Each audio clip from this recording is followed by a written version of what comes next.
The Secret Garden, Chapter 15, Nest Building. After another week of rain, the high arch of blue sky appeared again, and the sun which poured down was quite hot. Though there had been no chance to see either the secret garden or Dickon, Mistress Mary had enjoyed herself very much. The week had not seemed long. She had spent hours of every day with Colin in his room, talking about Rajahs or gardens or Dickon and the cottage on the moor. They had looked at the splendid books and pictures, and sometimes Mary had read things to Colin, and sometimes he had read a little to her. When he was amused and interested, she thought he scarcely looked like an invalid at all, except that his face was so colorless, and he was always on that sofa. "You're a sly one, to listen and get out of your bed to go following things up like you did that night," Mrs. Medlock said once. "But there's no saying it's not been a sort of blessing to the lot of us. He's not had a tantrum or a whining fit since you made friends. The nurse was just going to give up the case because she was so sick of him, but she says she doesn't mind staying now that you've gone on duty with her," laughing a little. In her talks with Colin, Mary had tried to be very cautious about the secret garden. There were certain things she wanted to find out from him, but she felt that she must find them out without asking him direct questions. In the first place, as she began to like to be with him, she wanted to discover whether he was the kind of boy you could tell a secret to. He was not the least like Dickon, but he was evidently so pleased with the idea of a garden no one knew about that she thought perhaps he could be trusted. But she had not known him long enough to be sure.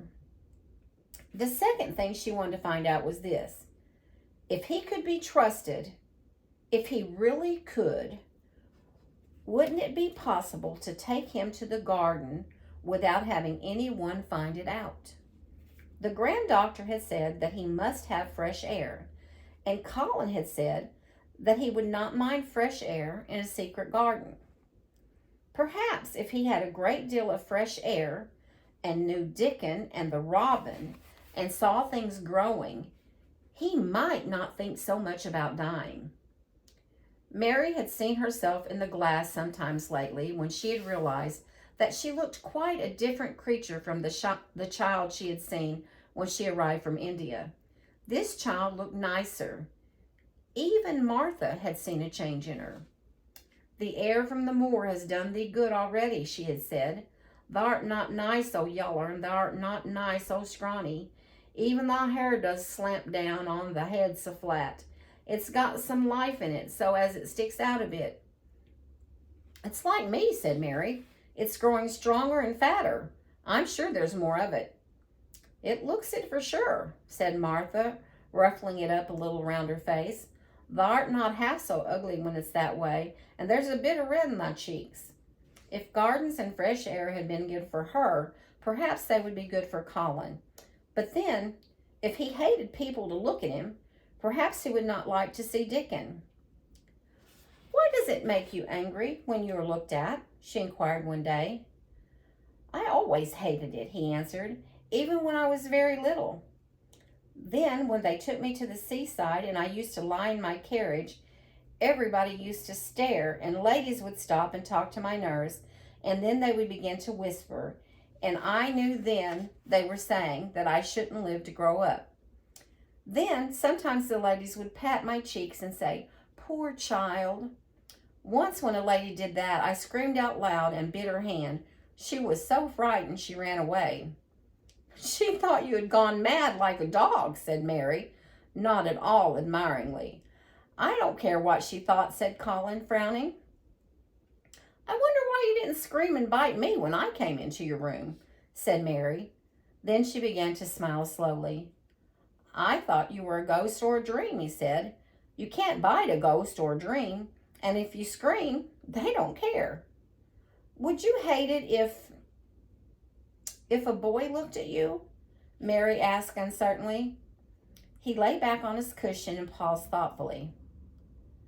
"There's one boy," he said quite slowly, as if he were thinking over every word. "There's one boy I believe I shouldn't mind. It's that boy who knows where the foxes live." Dickon. I'm sure you wouldn't mind him, said Mary. The birds don't, and other animals, he said, still thinking it over. Perhaps that's why I shouldn't. He's a sort of animal charmer, and I am a boy animal. Then he laughed, and she laughed too. In fact, it ended in their both laughing a great deal and finding the idea of a boy animal hiding in his hole very funny indeed. What Mary felt afterward was that she need not fear about Dickon. On that first morning when the sky was blue again, Mary wakened very early.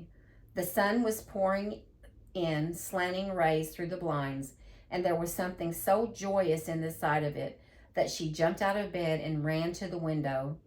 She drew up the blinds and opened the window itself, and a great waft of fresh scented air blew in upon her. The moor was blue, and the whole world looked as if something magic had happened to it. There were tender little fluting sounds here and there and everywhere, as if scores of birds were beginning to tune up for a concert. Mary put her hand out of the window and held it in the sun. It's warm, warm, she said. It will make the green points push up and up and up, and it will make the bulbs and roots work and struggle with all their might under the earth. She kneeled down and leaned out of the window as far as she could, breathing big breaths and sniffing the air until she laughed because she remembered what Dickon's mother had said about the end of his nose quivering like a rabbit's. It must be very early, she said. The little clouds are all pink, and I've never seen the sky look like this. No one is up. I don't even hear the stable boys. A sudden thought made her scramble to her feet. I can't wait. I'm going to see the garden. She had learned to dress herself by this time, and she put on her clothes in 5 minutes. She knew a small side door which she could unbolt herself, and she flew downstairs in her stocking feet and put on her shoes in the hall. She unchained and unbolted and unlocked, and when the door was open, she sprang across the step with one bound, and there she was standing on the grass, which seemed to have turned green, and with the sun pouring down on her and the warm, sweet waves about her, and the fluting and twittering and singing coming from every bush and tree. She clasped her hands for pure joy and looked up in the sky, and it was so blue and pink and pearly and white and flooded with springtime light that she felt as if she must flute and sing aloud herself, and knew that thrushes and robins and skylarks could not possibly help it. She ran around the shrubs and paths towards the secret garden. It's all different already, she said. The grass is greener, and things are sticking up everywhere, and things are uncurling, and green buds of leaves are showing. This afternoon, I am sure Dickon will come. The long, warm rain had done strange things to the herbaceous beds which bordered the walk by the lower wall. There were things sprouting and pushing out from the roots of clumps of plants, and there were actually here and there glimpses of royal purple and yellow unfurling among the stems of crocuses. 6 months before, Mistress Mary would not have seen how the world was waking up, but now she missed nothing. When she had reached the place where the door hid itself under the ivy, she was startled by a curious, loud sound. It was the caw-caw of a crow, and it came from the top of the wall. And when she looked up, there sat a big, glossy, plumaged, blue-black bird looking down at her very wisely indeed. She had never seen a crow so close before, and he made her a little nervous. But the next moment he spread his wings and flapped across the garden. She hoped he was not going to stay inside, and she pushed the door open, wondering if he would. When she got fairly into the garden, she saw that he probably did intend to stay, because he was alighted on a dwarf apple tree, and under the apple tree was lying a little reddish animal with a bushy tail, and both of them were watching the stooping body and rust-red head of Dickon, who was kneeling on the grass, working hard. Mary flew across the grass to him. "Oh, Dickon, Dickon," she cried out. "How could you get here so early? How could you? The sun has only just come up." He got up himself, laughing and glowing and tousled, his eyes like a bit of the sky. He said, I was up long before him. How could I stay to bed? The world's all fair begun again this morning, it has, and it's working and humming and scratching and piping and nest building and breathing out sense till you've got to be out on it instead of lying in your bed. When the sun did jump up, the moor went mad for joy, and I was in the midst of the heather, and I run like mad myself, shouting and singing, and I come straight here. I couldn't have stayed away. Why, the garden was lying here waiting. Mary put her hands on her chest, panting as if she had been running herself. Oh, Dickon, she said, I am so happy I can scarcely breathe. Seeing him talking to a stranger, the little bushy-tailed animal rose from its place under the tree and came to him, and the rook, cawing once, flew down from its branch and settled quietly on his shoulders. This is the little fox cub, he said, rubbing the little reddish animal's head. It's named Captain. And this here's Soot. Soot, he flew across the moor with me, and Captain, he run same as if the hounds had been after him. They both felt the same as I did. Neither of the creatures looked as if he were the least afraid of Mary. When Dickon began to talk about Soot, when Dickon began to walk about, Soot stayed on his shoulder, and Captain trotted quietly close to his side. See here, said Dickon. See how these is pushed up, and these, and look at these here. He threw himself upon his knees, and Mary went down beside him. They had come upon a whole clump of crocuses, burst into purple and gold. Mary bent her face down and kissed them. You never kiss a person in that way, she said when she lifted her head. Flowers are so different. He looked puzzled, but smiled. He said, I've kissed Mother many a time that way when I come in from the moor after a day's roaming, and she stood there at the door and the sun looking so glad and so comfortable. They ran from one part of the garden to another and found so many wonders that they were obliged to remind themselves that they must whisper or speak low. He showed her swelling leaf buds on rose branches, which had seemed dead. He showed her 10,000 new green points pushing through the mold. They put their eager young noses close to the earth and sniffed its warmed springtime breathing. They dug and pulled and laughed low with rapture until Mistress Mary's hair was as tumbled as Dickon's, and her cheeks were almost as poppy red as his. There was every joy on earth in the secret garden that morning, and then in the midst of them came a delight more delightful than all, because it was more wonderful.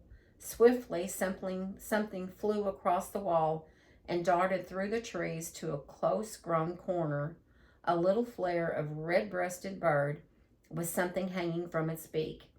Dickon stood quite still and put his hand on Mary, almost as if they had suddenly found themselves laughing in church.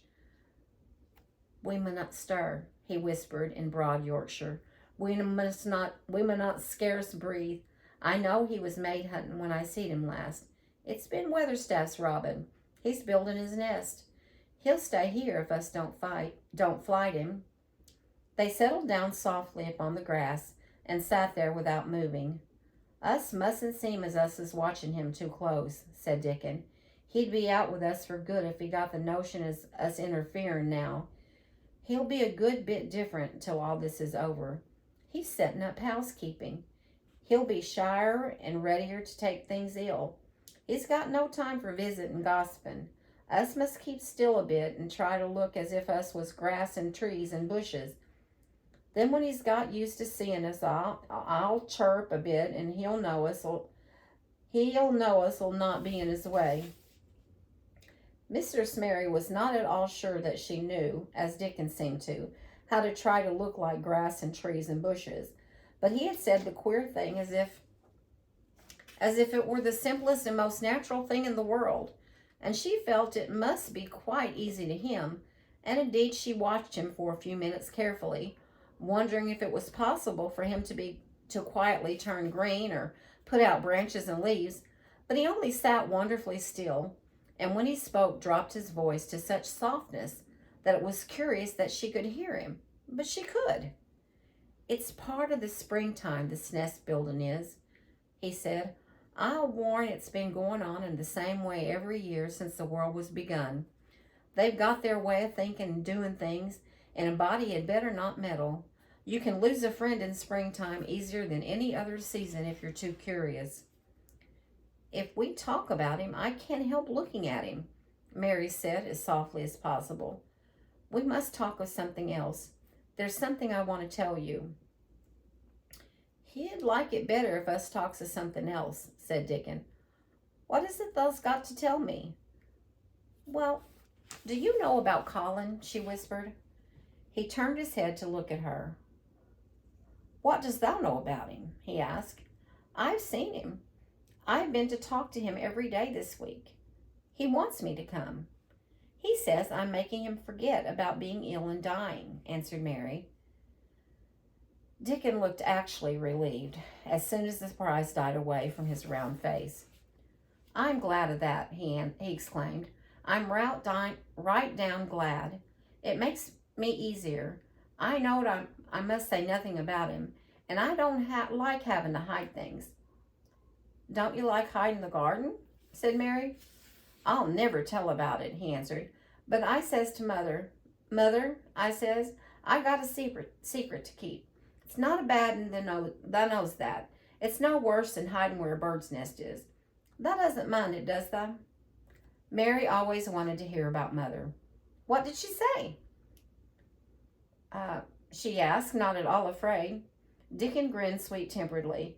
It was just like her, what she said, he answered. She give me my head a bit of a rub and laughed, and she says, lad, thou can have all the secrets thou likes. I've known thee for 12 years. How did you know about Colin? Asked Mary. Everybody has knowed about Mr. Craven. Knowed there was a little lad as was like to be a cripple, and they knowed Mr. Craven didn't like him to be talked about. Folks is sorry for Mr. Craven because Mrs. Craven was such a pretty young lady, and they was so fond of each other. Mrs. Medlock stops in our cottage whenever she goes to Thwaite, and she doesn't mind talking to Mother before us children because she knows us been brought up to be trusty. How did thou find out about him? Martha was in fine trouble the last time she came home. She said thou'd heard him fretting, and thou was asking questions, and she didn't know what to say. Mary told him her story about the midnight wuthering of the wind which had wakened her, and about the faint, far-off sounds of the complaining voice which had led her down the dark corridors with her candle, and it ended with her opening of the door of the dimly lighted room with the carven four-postered bed in the corner. When she described the small ivory white face and the strange black-rimmed eyes, Dickon shook his head. Them's just like his mother's, only hers was always laughing, they say. They say as Mr. Craven can't bear to see him when he's awake, and it's because of his eyes. His eyes is so like his mother's, and yet look so different in his miserable bit of a face. Do you think he wants to die? Whispered Mary. No, but he wishes he'd never been born. Mother, she says that's the worst thing on earth for a child. Them as is not wanted scarce ever thrives. Mr. Craven, he'd buy anything his money could buy for the poor lad, but he'd like to forget he's even on the earth. For one thing, he's afraid he'll look at him some day and find he's growed a hunchback. Colin's so afraid of it himself that he won't sit up, said Mary. He says he's always thinking that if he should feel a lump coming, he should go crazy and scream himself to death. He oughtn't to lie there thinking things like that, said Dickon. No lad could get well as thought them sort of things. The fox was lying on the grass close by him, looking up to ask for a pat now and then, and Dickon bit down and rubbed his neck softly and thought a few minutes in silence. Presently he lifted his head and looked round at the garden. When first we got in here, he said, it seemed like everything was gray. Look round now and tell me if thou doesn't see a difference. Mary looked and caught her breath a little. Why, the gray wall is changing. It is as if a green mist were creeping over it. It's almost like a green gauze veil. Aye, said Dickon, and it'll be greener and greener till the gray's all gone. Can thou guess what I was thinking? I know it was something nice, said Mary eagerly. I believe it was something about Colin. I was thinking that if he was out here, he wouldn't be watching for lumps to grow on his back. He'd be watching for buds to break on the rose bushes, and he'd likely be healthier, explained Dickon.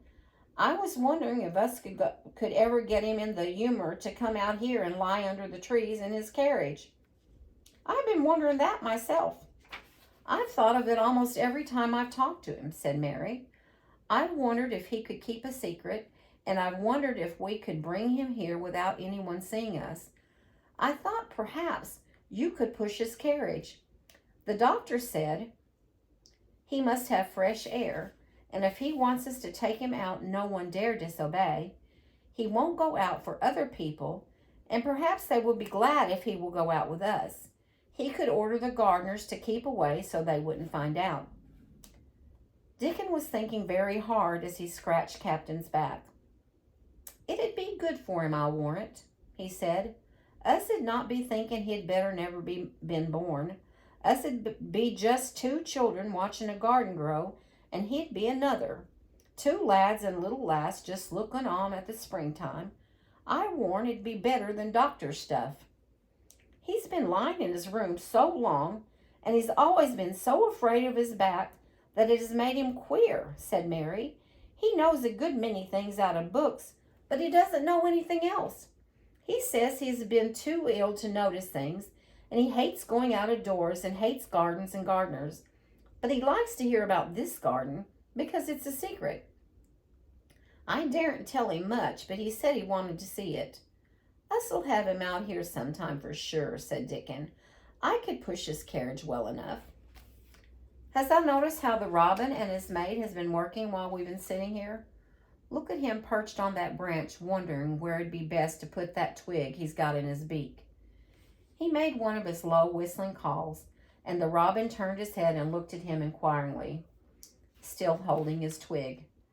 Dickon spoke to him as Ben Weatherstaff did, but Dickon's tone was one of friendly advice. Where's ever thou's put it, he said, it'll be all right. Thou knew how to build the nest before thou came out of the egg. Get on with thee, lad. Thou's got no time to lose. Oh, I do like to hear you talk to him, Mary said, laughing. Ben Weatherstaff scolds him and makes fun of him, and he hops about and looks as if he understood every word, and I know he likes it. Ben Weatherstaff says he is so conceited he would rather have stones thrown at him than not be noticed. Dickon laughed too and went on talking. Thou knows us won't trouble thee, he said to the robin. Us is near being wild things ourselves. Us is nest building too, bless thee. Look out thou doesn't tell on us. And though the robin did not answer because his beak was occupied, Mary knew that when he flew away with his twig to his own corner of the garden, the darkness of his dew-bright eye meant that he would not tell their secret for the world.